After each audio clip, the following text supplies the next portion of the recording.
देखिए, मैं समझता हूँ कि पूरे हिमाचल प्रदेश में जो हालात बने हैं वर्तमान में सरकार के कामकाज को लेकर के, वो एक जगह है। लेकिन विशेष तौर से कांग्रेस की सरकार बनने के बाद मुख्यमंत्री सुखविंदर सिंह सुक्खू जी बार बार इस बात को लेकर के कहते रहे कि कर्मचारियों के हितैषी हम हैं, कर्मचारी हमारे परिवार के सदस्य हैं। आज भी उनका बयान मैं देख रहा हूं, इसी प्रकार की बातें तो ऐसी कर रहे हैं। और बहुत ज्यादा इस बात का जिक्र करते थे ओपीएस के मामले को लेकर के। ठीक है, ओपीएस एक मुद्दा था, उसका समाधान की दृष्टि से उन्होंने कदम उठाया, उसका हमने न तब विरोध किया न आज कर रहे हैं। लेकिन उसके अलावा भी कर्मचारियों के बहुत सारे मुद्दे हैं जिन मुद्दों को लेकर के सरकार का रवैया जो है वो स्पष्ट नहीं हो पाया, नकारात्मक रहा, मैं कह सकता हूं। अगर कर्मचारी हितैषी है हिमाचल प्रदेश में कांग्रेस की सरकार, तो मैं ये प्रश्न पूछता हूं मुख्यमंत्री जी से, कांग्रेस के नेताओं से, आज ये कर्मचारी सड़कों पर क्यों हैं? सचिवालय के कर्मचारी रोजाना प्रदर्शन कर रहे हैं और जो कॉन्फ्लिक्ट जिस तरह के कर्मचारियों के बीच में और सरकार के मंत्रियों के बीच में आकर के खड़ी हुई है, मैं समझता हूं ये बहुत दुर्भाग्यपूर्ण है। देखिए, इस बात को लेकर के मैं पहले से ही बड़ा स्पष्ट था। जब ये ओपीएस का विषय पूरे हिमाचल प्रदेश में बहुत जोर से उठा हमारी सरकार के दौरान, मैंने कर्मचारी भाइयों से इस बात के लिए निवेदन किया था, आग्रह किया था कि हम गंभीरता से इस दिशा में आगे बढ़ रहे हैं। हमने इस विषय को बहुत प्रभावी ढंग से केंद्रीय नेतृत्व के समक्ष रखा है। आप संयम रखें, निश्चित रूप से आपको निराश होने की आवश्यकता नहीं होगी। और आज मुझे इस बात की खुशी है कि पिछले कल जो केंद्र सरकार ने जो फैसला किया है, ओपीएस नाम नहीं दिया गया है लेकिन उसके साथ यूपीएस उसका नाम दिया गया है, और यूपीएस की इस स्कीम का पूरे देश भर में कर्मचारी स्वागत कर रहे हैं, अभिनंदन कर रहे हैं। और मैं भी आदरणीय प्रधानमंत्री जी का, अपनी केंद्र सरकार का इस फैसले का अभिनंदन करता हूं, स्वागत करता हूं। निश्चित रूप से कर्मचारियों के लिए ये बहुत अच्छी खबर है और इस खबर के माध्यम से कर्मचारियों का भविष्य सुनिश्चित हो गया, सुरक्षित हो गया, ये मैं कहूँगा। बचने के साथ साथ में कर्मचारियों की मांगे हैं और उन मांगों को गंभीरता से विचार करने के बाद समाधान की दृष्टि से आगे बढ़ना चाहिए, बजाय कि हम कॉन्फ्लिक्ट के रास्ते को अख्तियार करें। ये मुझे लगता है कि आज की आवश्यकता है। और निश्चित रूप से मैं इस बात को मैं कह सकता हूं, जो भारतीय जनता पार्टी की सरकार रही, उस सरकार के दौरान हमने कोशिश की है कर्मचारियों के सारे मसलों का समाधान करने की। सब मसले समाधान नहीं हो पाते हैं, लेकिन उसके बाद समय पर सैलरी, समय पर उनकी डीए, एरियर्स और इसके साथ साथ में जो पेंशन के लिए जो हमारे जो रिम्बर्समेंट का जो पैसा था, उसका हमने समय पर हमने जारी किया है। आज प्रमोशंस रुकी पड़ी है, एरियर्स रुके पड़े हैं, डीए रुका पड़ा है, मेडिकल रिम्बर्समेंट रुकी पड़ी है कर्मचारियों की। उन सारी बातों को लेकर के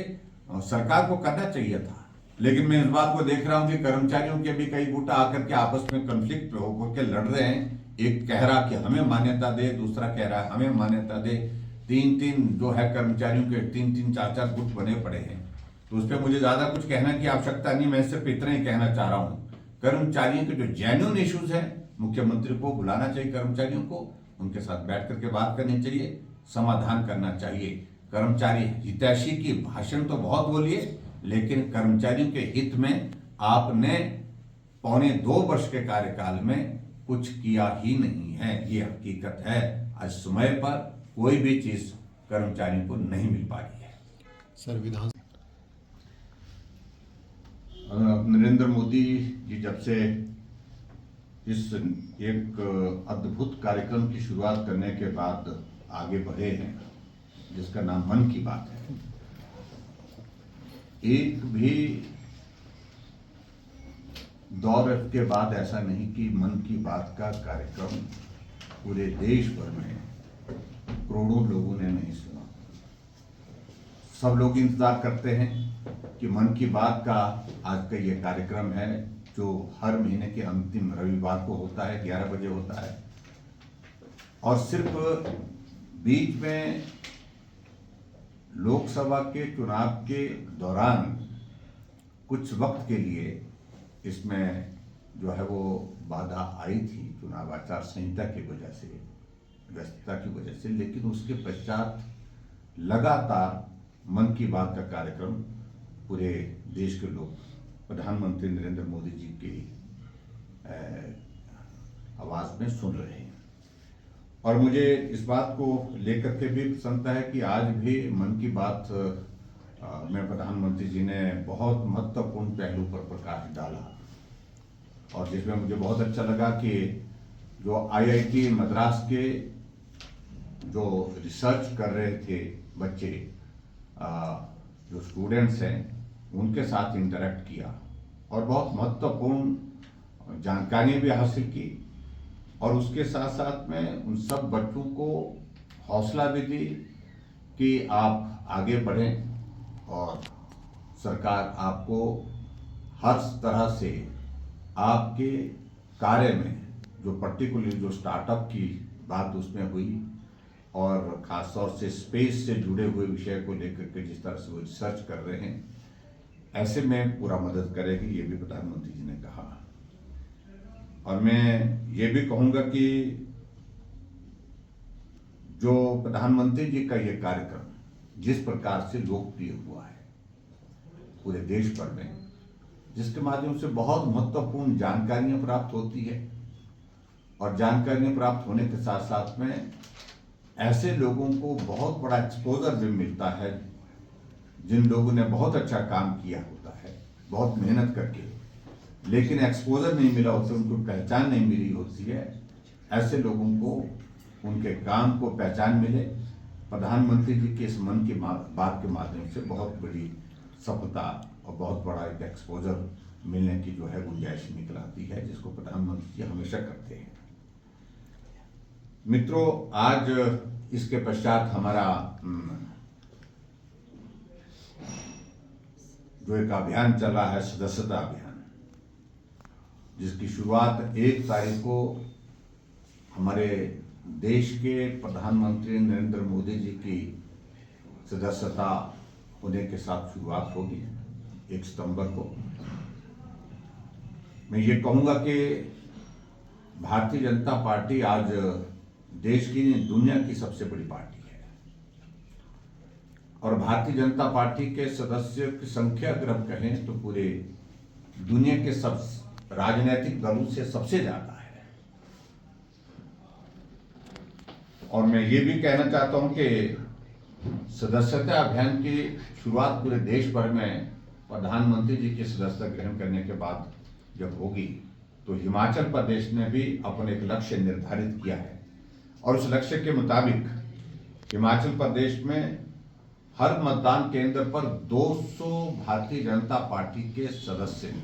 प्राथमिक सदस्य बनाने का लक्ष्य निर्धारित किया है। हिमाचल प्रदेश में लगभग 8000 के करीब पोलिंग बूथ हैं, और 8000 पोलिंग बूथ पर यह मेंबरशिप होगी। सभी पोलिंग बूथ पर हम मेंबरशिप करेंगे, और हिमाचल जैसे छोटे से प्रदेश के लिए जो हमने सदस्यता का जो हमने लक्ष्य निर्धारित किया है, वो 16 लाख सदस्य बनाने का हमने निर्धारित किया है, जहां पूरे देश भर में अब की बार सदस्यता का टारगेट जो रखा है वो 10 करोड़ रखा गया है। और निश्चित रूप से हिमाचल प्रदेश संगठन की दृष्टि से पूरे देश भर में अच्छी एक पहचान रखता है अच्छे कार्य करने के लिए, और उस दृष्टि से मैं सभी पार्टी के कार्यकर्ताओं से भी इस बात के लिए आग्रह कर रहा हूँ आप सबके माध्यम से, और जनता से भी आग्रह कर रहा हूँ कि भारतीय जनता पार्टी के सदस्य बने, और कार्यकर्ताओं से आग्रह कर रहा हूँ कि उस सदस्य बनाने में अपनी सक्रिय भूमिका निभाएं। और आज शिमला जिला के हमारी आज की ये वर्कशॉप है सदस्यता के अभियान को लेकर के, जिसमें हमारे पूर्व मंत्री डॉक्टर राजीव सहजल जी भी हमारे बीच में रहेंगे, पार्टी के सभी जिला के पदाधिकारी रहेंगे और प्रमुख लोग रहेंगे। और इस सदस्यता अभियान की शुरुआत प्रभावी ढंग से हो, उसके लिए सारी वो टेक्निकल जो चीज़ें हैं उन चीज़ों को लेकर के हम आज अपने पार्टी के प्रमुख नेताओं के साथ चर्चा करेंगे इस वर्कशॉप में, और उसके बाद 1 तारीख के बाद सदस्यता के अभियान में हम जुटेंगे। और इसके अलावा पार्टी को मजबूत करने के लिए पार्टी के हर कार्यकर्ता सदस्यता अभियान पूरा करने के पश्चात जो है वो आगे बढ़ करके अपना योगदान देगा। केंद्र